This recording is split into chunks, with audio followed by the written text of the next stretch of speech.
نحمده ونصلي ونسلم على رسوله الكريم اما بعد فاعوذ باللہ من الشیطان الرجیم بسم اللہ الرحمن الرحیم۔ محترم ناظرین، Darsequran.com کے خوبصورت پلیٹ فارم پر آج قصص القرآن کی 28ویں نشست ہے۔ ہم ذکر کر رہے تھے حضرت موسیٰ علیہ السلام کی اس ملاقات کا جو آپ نے حضرت حضر سے کی۔ محترم ناظرین، حضرت موسیٰ اور حضرت حضر کا یہ سفر رواں دواں تھا، یہاں تک کہ حضرت موسیٰ اور حضرت حضر کشتی سے اترے اور ایک بستی میں پہنچے۔ بستی میں لوگوں کو دیکھا کہ کچھ بچے ہیں، وہ کھیل رہے ہیں۔ ان بچوں میں سے ایک بچے کو پکڑا حضرت حضر نے اور اسے قتل کر دیا۔ حضرت موسیٰ برداشت نہ کر سکے اور فوراً بول پڑے کہ آپ نے ایک معصوم کی جان لے لی، آپ نے ایک بچے کو مار دیا، کیوں کیا ایسا؟ جس پر حضرت حضر نے ان سے کہا کہ یہ بات تو پہلے ہی طے ہوئی تھی کہ آپ نے بولنا نہیں ہے، آپ نے پوچھنا نہیں ہے۔ تو اس پر بھی حضرت موسیٰ علیہ السلام نے انہیں یقین دلایا کہ اب کے بعد کوئی ایسی بات نہیں ہوگی، اسے درگزر کر دیجیے۔ تھوڑی دیر کے بعد وہ آگے بڑھے تو پھر ایک اور بستی میں پہنچے، جہاں پر حضرت حضر کے کہنے پر سیدنا موسیٰ علیہ السلام نے بستی کے لوگوں سے کھانا طلب کیا، لیکن بستی والوں میں سے کسی نے بھی ان کی میزبانی نہ کی، کسی نے کھانا نہ دیا، پوچھا تک نہیں۔ حضرت حضر نے ایک بوسیدہ دیوار کو دیکھا اور سیدنا موسیٰ علیہ السلام کو حکم دیا کہ وہ ان کے ساتھ معاونت کریں اس دیوار کو تعمیر کرنے میں۔ اور حضرت موسیٰ اور حضرت حضر اس دیوار کو تعمیر کر رہے تھے۔ دیوار مکمل ہوئی تو حضرت موسیٰ علیہ السلام ایک بار پھر بول پڑے، کہنے لگے کہ ایک ایسی بستی کے لوگوں کے لیے کام کرنا، ان کی ایک دیوار کو بنانا، جن بستی والوں میں سے کسی ایک نے بھی ہماری مہمان نوازی نہ کی، ہمیں کھانے تک کا نہ پوچھا، اور ہم ان کے لیے اتنی محنت اور مشقت کر رہے ہیں، کیوں؟ اس پر حضرت حضر علیہ السلام نے کہا کہ ھذا فراق بینی و بینک، بس یہی وہ جگہ ہے جہاں سے ہم دونوں کی جدائی ہے، ہم دونوں کی راہیں الگ ہو جائیں گی، اس لیے کہ یہ بات پہلے طے ہوئی تھی کہ آپ نے پوچھنا نہیں ہے، آپ نے بولنا نہیں ہے۔ لیکن جاتے جاتے میں آپ کو یہ جو 3 معاملات پیش آئے ہیں ان کی حقیقت بتا دیتا ہوں۔ حضرت موسیٰ سے کہنے لگے کہ وہ جو پہلا معاملہ ہے کشتی میں سوار ہونے کا، کشتی والے نے ہم پر احسان کیا، ہمیں کشتی میں بٹھایا، لیکن چونکہ کشتی مساکین کی، غریب لوگوں کی کشتی تھی، میں نے دیکھا کہ یہ کشتی جو ہی آگے بڑھے گی اپنے مقام تک پہنچے گی، مقام پر پہنچنے سے پہلے ایک ایسا سردار ہے، ایک ایسا بادشاہ ہے، ملک یاخذ کل سفینۃ غصبا، وہ ہر بے عیب کشتی کو چھین لیتا ہے لوگوں سے۔ تو میرے دل میں یہ خیال پیدا ہوا اللہ کی حکم سے کہ کہیں اس شخص کا روزگار ختم نہ ہو جائے، اس کا واحد روزگار اس کی یہ کشتی ہے، اس کشتی کو عیبدار بنا دیا تاکہ کشتی محفوظ رہے۔ پھر آگے جو بچے کا معاملہ ہے تو وہ بچہ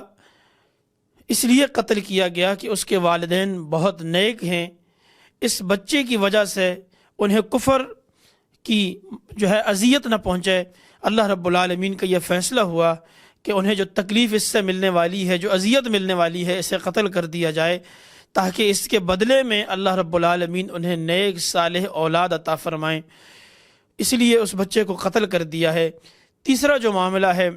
دیوار کا، فرمایا اس دیوار کے نیچے 2 بچوں کا خزانہ ہے، ان بچوں کے والدین بہت نیک تھے، ان نیک صالح لوگوں کی اولاد میں سے 2 یتیم بچے ہیں، ان کا خزانہ ہے۔ اللہ تعالیٰ نے اس خزانے کو محفوظ بنایا تاکہ وہ جوان ہوں، جوانی کو پہنچیں اور اس دیوار کے نیچے اب جو رکھا ہوا خزانہ ہے اسے حاصل کر کے اس سے فائدہ اٹھا سکیں۔ اللہ رب العالمین کے حکم سے یہ معاملات ہوئے ہیں، اس میں میرا کوئی کمال نہیں ہے، اپنی مرضی اور منشا سے میں نے کچھ نہیں کیا، جو بھی کیا ہے رب کے حکم سے کیا ہے۔ ناظرین، حضرت موسیٰ علیہ السلام کو اللہ تعالیٰ نے تشریعی حکم عطا فرمایا تھا، ان کا کام لوگوں تک پہنچانا تھا توحید کو اور اپنی رسالت کو، ان کا کام امر بالمعروف اور نہی عن المنکر تھا، جبکہ حضرت حضر کو اللہ نے تکوینی علم عطا فرمایا تھا۔ یہ وہ جھلکیاں تھیں، وہ مظاہر تھے کہ جو اللہ رب العالمین نے غائب میں رکھے ہوئے ہیں، انسان ان چیزوں کو دیکھ نہیں سکتا۔ اس میں یہ ایک جھلکی تھی کہ اگر انسان ان چیزوں کو دیکھنے لگ جائے اور اللہ تعالیٰ یہ غیب کے پردے ہٹا دے تو انسان کسی ایک چیز پر بھی صبر نہ کر سکے، یہاں تک کہ ایک اللہ کا اولوالعزم پیغمبر سیدنا موسیٰ بھی ان چیزوں کو دیکھ کر برداشت نہ کر سکا، چونکہ ان کا کام یہی تھا کہ وہ امر بالمعروف نیکی کا حکم کریں اور برائی سے منع کریں۔ انہوں نے جس چیز کو برا جانا، شریعت کے خلاف سمجھا، فوری طور پر بول پڑے اور صبر ان سے نہ ہو سکا۔ لیکن اللہ رب العالمین کی کیا حکمتیں ہیں، کیا اسرار ہیں تکوینی علوم کے، اللہ تعالیٰ نے اپنے پیارے پیغمبر حضرت موسیٰ پر وہ سارے کھول دیے۔ حضرت موسیٰ علیہ السلام کا مرتبہ اور مقام حضرت حضر سے بہت بلند، اس لیے کہ آپ صاحب کتاب، اولوالعزم رسول، اللہ کے پیغمبر، اور اللہ رب العالمین نے ایک بڑی امت کی طرف آپ کو بھیجا، جبکہ حضرت حضر اللہ کے نبی تھے۔ اللہ رب العالمین نے انہیں نبوت سے سرفراز فرمایا تھا، اور ساتھ ہی اللہ نے انہیں تکوینی علوم میں سے علم عطا فرمایا تھا۔ حضرت حضر سے متعلق بہت سی باتیں منسوب ہیں جو کہ من گھڑت اور محض خیال اور گمان کے بنا پر ہیں، جن کی کوئی صحیح روایت نہیں ہے، اسرائیلیات میں سے ہیں۔ حضرت حضر کا نام قرآن میں ذکر نہیں ہے، بلکہ یہ واقعہ ذکر ہے۔ قرآن میں صرف اتنا ہے عبدا من عبادنا، اور صحیح بخاری میں رسول اکرم صلی اللہ علیہ وسلم نے جو نام لیا ہے وہ حضر نام ہے اس شخص کا، جس کا واقعہ حضرت موسیٰ علیہ السلام سے ملاقات کا ہے، حضرت حضر بتایا گیا ہے۔ اور حضرت حضر کے حوالے سے جو حیات ابدی کے واقعات ہیں کہ حضرت حضر کو اللہ نے حیات ابدی عطا فرمائی ہے، یہ بھی من گڑھت قصہ ہے، اسرائیلیات میں سے ہے، اس کا بھی کوئی سرا نہیں، کوئی حقیقت نہیں۔ اللہ کے نبی صلی اللہ علیہ وسلم کے دور میں اگر حضرت حضر حیات ہوتے تو سب سے پہلے قرآن کی روح سے حضرت حضر ہی حضور نبی کریم صلی اللہ علیہ وسلم پر ایمان لانے والے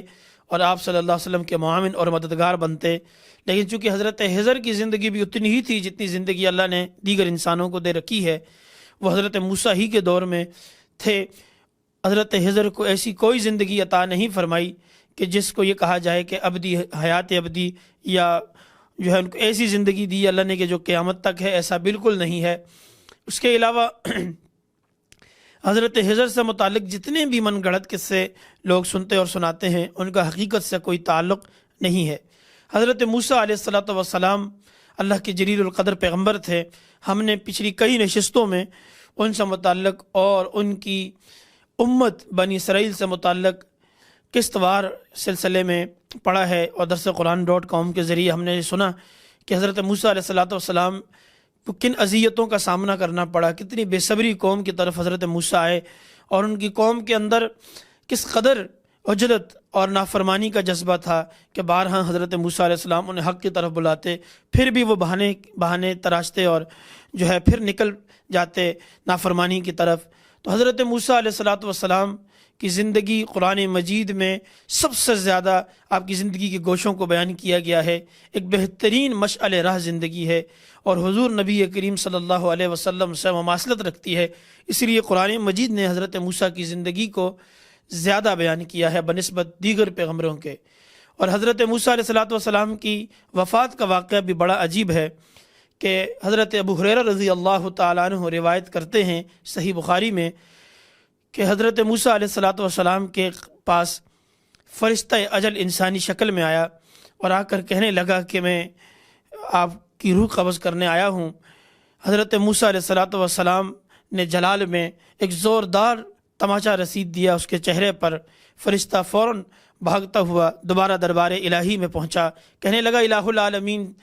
تیرا موسیٰ بہت زیادہ جلال والا ہے۔ اللہ نے فرمایا پھر جاؤ اور میرے موسیٰ سے کہو اسے کتنی عمر چاہیے، جتنی عمر اسے چاہیے اسے مزید عمر دے دو۔ وہ فرشتہ اجل دوبارہ اصلی حالت میں آیا اور حضرت موسیٰ سے ملاقات کی، اور حضرت موسیٰ سے کہنے لگا کہ آپ کسی بیل کے جسم پر ہاتھ رکھ دیں اور آپ کے ہاتھ کے نیچے جتنے بال آئیں گے اتنی عمر آپ کو دے دی جائے گی۔ حضرت موسیٰ نے پوچھا پھر کیا ہوگا؟ فرمایا پھر یہی ہوگا جو آج ہوا ہے، یعنی ایک نہ ایک دن روح نے تو پرواز کرنا ہے اور خالق حقیقی کے پاس جانا ہے۔ حضرت موسیٰ علیہ السلام نے فرمایا کہ میں اس میں تاخیر نہیں چاہتا، جب موت ہی زندگی کا اصل انجام اور حقیقت ہے تو پھر میں اس میں ذرا بھی تاخیر نہیں کرنا چاہتا کہ میں اپنے خالق حقیقی سے ملنے میں تاخیر کروں، لہٰذا میری روح قبض کر لی جائے تاکہ میں اپنے پروردگار، اپنے مولا و مالک سے جا ملوں۔ سیدنا موسیٰ علیہ السلام کے متعلق لکھا گیا ہے کہ 120 سال کی عمر میں آپ نے جو ہے وفات پائی، اور آپ کا زمانہ حضرت ابراہیم علیہ السلام سے 250 سال بعد کا ہے۔ 250 سال بعد آپ تشریف لائے، اور آپ کی قبر کے حوالے سے حضور نبی کریم صلی اللہ علیہ وسلم نے فرمایا صحابہ سے کہ اگر میں وہاں ہوتا تو میں تمہیں حضرت موسیٰ کی قبر کا نشان بتاتا، کثیب احمر جو سرخ ٹیلا ہے اس کے قریب حضرت موسیٰ کی قبر ہے۔ علماء مورخین نے لکھا ہے کہ حضرت موسیٰ کی قبر شہر علیہ میں ہے، چونکہ شہر علیہ ارض مقدس کا وہ شہر ہے کہ جو وادی طیہ کے قریب ہے، تو آپ وادی طیہ میں تھے، وہیں آپ کا انتقال ہوا، اور آپ کی قبر مبارک، آپ کا مزار جو ہے شہر علیہ کے اندر ارض مقدس میں واقع ہے۔ اللہ رب العالمین اس جلیل القدر پیغمبر کی عظمت، اس کی سیرت، اس کے کردار سے ہمیں سیکھنے کی توفیق عطا فرمائے، اور جو کچھ ہم نے بنی اسرائیل سے متعلق قرآن کی حدیث کی روشنی میں قسط وار یہ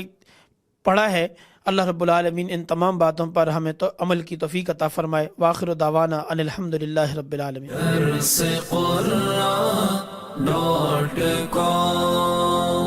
www.darsequran.com